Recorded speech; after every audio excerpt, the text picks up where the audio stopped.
In today's video, I'm going to teach you how to create subscription products in WooCommerce. We'll start inside your WordPress dashboard. This is where you'll manage the tools and settings needed to sell recurring products on your WooCommerce store. Once you're logged in, head over to Plugins and then click Add New.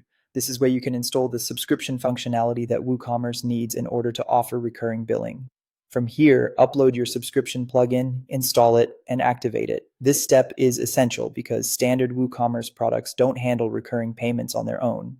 The subscription plugin adds the features needed for billing cycles, renewals, trial periods, and other subscription-specific settings.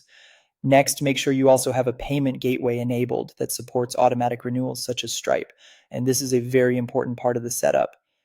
If your payment gateway doesn't support auto renewal, customers may not be charged correctly on future billing dates. So before creating the product itself, confirm that your recurring payment method is active and ready to use. Once that's done, go to Products and click Add New.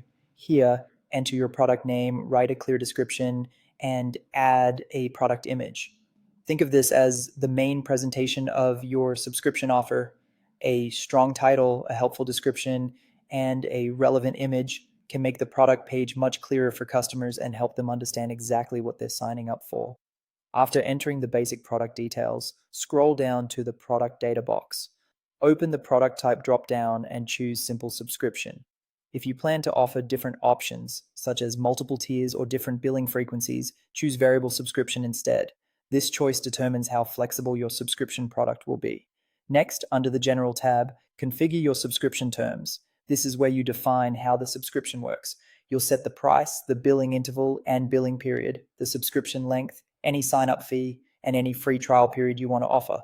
For example, you can decide whether customers are billed weekly, monthly, or yearly, whether the subscription ends after a certain length of time or continues indefinitely, and whether there's an upfront fee or a trial before billing begins. Take your time here, because these settings control the full customer experience. Once everything looks correct, click Publish to make your subscription product live. At that point, the product will be available in your store for customers to purchase. Before promoting it, it's always a good idea to review the product page and confirm that the pricing, renewal timing, and subscription details display exactly as intended. That's it. Your WooCommerce subscription product is now ready to go.